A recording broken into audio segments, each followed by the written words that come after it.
ये दोस्तों इस कहानी का पार्ट 2 है। अगर आपने पार्ट 1 नहीं देखा है तो पहले देख लें, क्योंकि एक 60 साल के बूढ़े ने एक नौजवान 20 साल की लड़की की चढ़ती जवानी की कैसे बुझाई प्यास। जानने के लिए पार्ट 1 व पार्ट 2 दोनों देखें, बहुत मजा आएगा।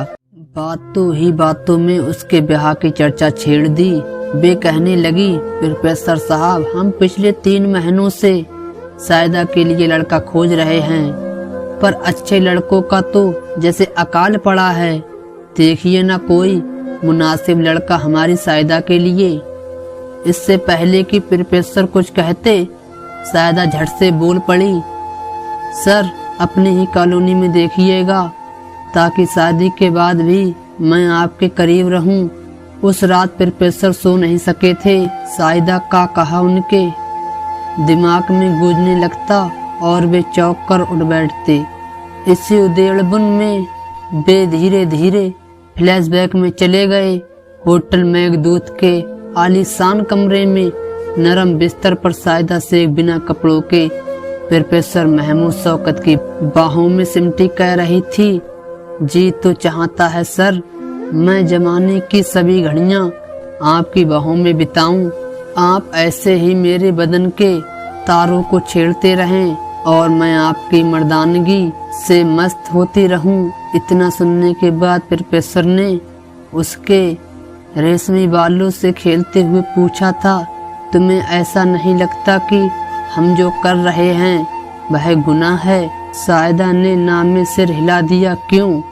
क्योंकि सेक्स कुदरत की देन है, इसको गुनाह कैसे कह सकते हैं?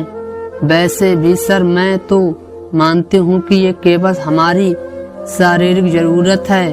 आप मर्द हैं और आपको मेरी जवानी चाहिए। मैं औरत हूँ, मुझे आपकी मर्दानगी की तलब है। ओह मेरी जान।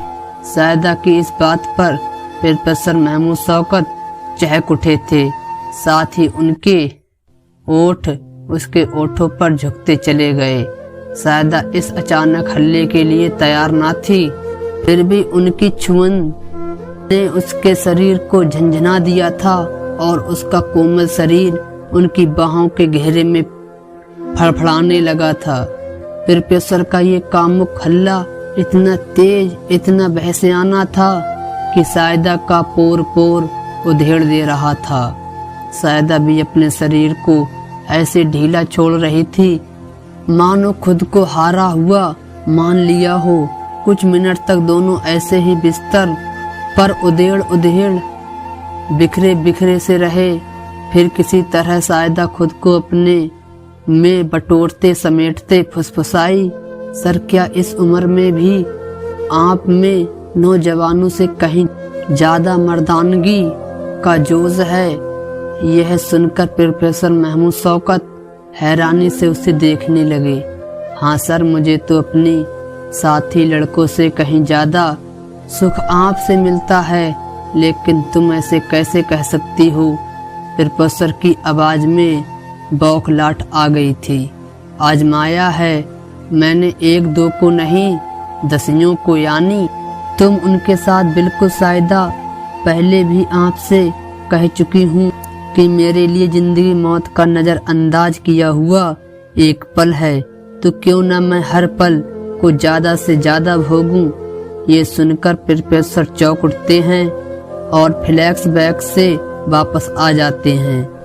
वे फटी फटी आंखों से शून्य में घूरने लगते हैं और धीरे धीरे वह शून्य सिनेमा के पर्दे में बदल जाता है। उसमें 2 धुंधली छाया निकाह कर रही होती हैं, जैसे जैसे दूल्हे के मुंह से कबूल है कि गिनती बढ़ती है। दुल्हन सायदा का और दूल्हा प्रोफेसर का रूप धर लेता है। उसी पल प्रोफेसर की बेटी अपने दोनों बच्चों की उंगली थामे सायदा के सामने आ खड़ी हैं और उनका ये सुंदर सपना इस तरह गायब हो जाता है जैसे बिजली गुल होने पर टेलीविजन की स्क्रीन से चित्र। सुबह होते ही प्रोफेसर शौकत बिना सोचे समझे सायदा के घर जा पहुँचे। डोरबेल की आवाज पर सायदा की मम्मी ने दरवाजा खोला और अपने सामने प्रोफेसर को देख वे हैरत में डूब गईं। प्रोफेसर साहब आप? प्रोफेसर महमूद सौगत चुपचाप निठाल कदमों से अंदर गए और खुद को सोफे पर गिराते हुए पूछा, शेख साहब कहाँ हैं? वे तो सो रहे हैं। कहते हुए सायदा की मम्मी ने उनकी आंखों में झांका। अरे आपकी आंखें, लगता है कि सारी रात आप जागते रहे हैं। हाँ, मैं रात भर सायदा के निकाह को लेकर उलझा रहा। आपने कहा था ना कि मैं उसके लिए लड़का देखूं, तो देखा आपने? मम्मी जानने के लिए उत्सुक हो गईं। कौन है? क्या करता है? मतलब काम, फैमिली बैकग्राउंड क्या है? अजी सुनते हो? उठो जल्दी, देखो प्रोफेसर साहब आए हैं। हमारी सायदा के लिए लड़का देख रखा है। इन्होंने कितना ध्यान रखते हैं हमारी सायदा का। महान नहीं, खुदा हैं, खुदा। शेख साहब ने आते हुए कहा, खुदा तो आप हैं, एक हूर जैसी लड़की के पिता जो हैं। मगर आप दोनों मियाँ बीवी को ऐतराज ना हो तो मैं सायदा को अपने घर, मतलब मेरे बेटे को, तो आप लोग जानते ही हैं। और बस इससे बढ़कर खुशी और क्या हो सकती है हमारे लिए। मिस्टर शेख ने कहा, हमारी सायदा आपके घर जाएगी तो हमें ऐसा लगेगा जैसे अपने ही घर में है। हमारे साथ फिर क्या था, आन फान बड़े ही धूमधाम से सायदा प्रोफेसर के बेटे से ब्याह दी गई। वह प्रोफेसर के घर आकर बहुत खुश थी। बेटा भी सायदा जैसी जीवन साथी पाकर फूला न समाता था। दुल्हनिया को लेकर हनीमून मनाने वह महान बलेश्वर चला गया। प्रोफेसर चाहते हुए भी उसे रोक न सके और भीतर ही भीतर ऐंठ कर रह गए। खैर, दिन तो जैसे तैसे कट गया, पर रात काटे न कटती थी। वे जैसे ही आंखें मूंदते उन्हें बेटे और बहू का वजूद आपस में ऐसे लिपटा दिखाई देता मानो दोनों एक दूसरे में समा जाना चाहते हों। ऐसे में उन्हें बेवफा महबूबा और बेटा अपना दुश्मन मालूम होने लगते। रह रहकर उन्हें ऐसा भी महसूस होता कि बेटे की मर्दानगी का जोश सायदा की जमाने की दीवानगी से हार रहा था। बेटे और बहू को हनीमून पर गए 3 दिन बीत चुके थे। इस बीच प्रोफेसर की हालत पतली हो गई थी। घर में होते तो दिमाग पर सायदा का मादक यौवन छाया रहता या अपने ही बेटे की दुश्मनी में चुपके चुपके सुगलते रहते। उन्हें यह तक ख्याल न आता कि अब उनकी ओर सायदा के बीच रिश्ते की दीवार खड़ी कर दी गई है। बेटे के संग गठबंधन ने उसे प्रेम का से बहू बना दिया। बहू यानी बेटी। वे अपनी इस चूक पर बस हाथ मलते थे। इन्हीं दिनों उनका एक छात्र किसी काम के चलते उनसे मिलने आया। इधर उधर की बातों के दौरान उसने बताया कि बीकॉम के बाद वह एक मैन पावर कंसल्टेंसी में अकाउंटेंट के तौर पर काम कर रहा है। फिर उसने प्रोफेसर के पूछने पर उस फर्म के काम करने के तरीके के बारे में बताया। उस रात उन्हें काफी सुकून बहके ख्याल लात में ठहराव का एहसास हुआ। ऐसा महसूस होने लगा जैसे उस छात्र की मुलाकात ने उन्हें सांप के काटे का मंत्र सिखा दिया हो। बेटा और बहू यानी प्रेम का पूरे 20 दिन बाद हनीमून से लौटे थे। बेटा साहिदा का साथ पाकर बेहद खुश दिखाई दे रहा था। देखने में तो साहिदा भी खुश थी, पर उसकी आंखों से खुशियों की चमक गायब थी। प्रोफेसर की नजर ने सब कुछ पलक झपकते ही ताड़ लिया था और वे चिंता की गहराइयों में डूब गए थे। अगले दिन चाय नाश्ते के बाद प्रोफेसर महमूद सौगत ने अपने बेटे को कमरे में बुलाया और दुनियादारी जमाने की ऊंच नीच का पाठ पढ़ाते हुए कहा, बेटा अब तो तुम केवल अपनी जिंदगी के जिम्मेदार थे, पर अब एक और जिंदगी तुमसे जुड़ चुकी है। यानी तुम 1 से 2 हो चुके हो, आने वाले दिनों में 3 फिर 4 हो जाओगे।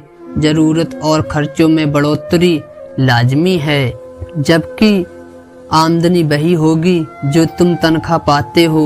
इसलिए मैंने तुम्हारे सुनहरे भविष्य के लिए तुम्हारी मर्जी जाने बिना मौजूदा नौकरी से बढ़िया और 4 गुना ज्यादा तनख्वाह वाली नौकरी का जुगाड़ कर दिया है।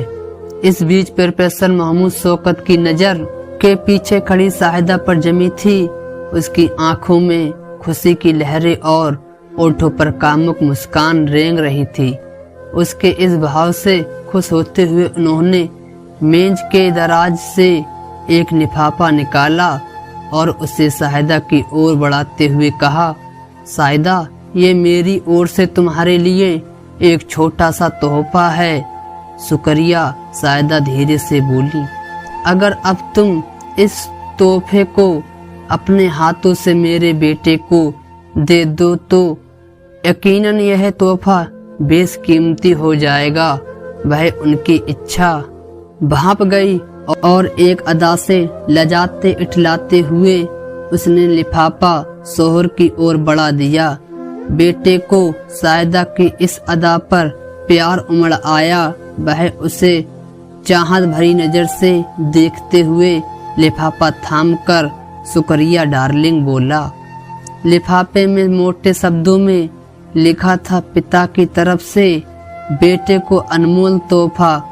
उसमें जो कागज था वह बेटे की दुबई में नौकरी का अपॉइंटमेंट लेटर था।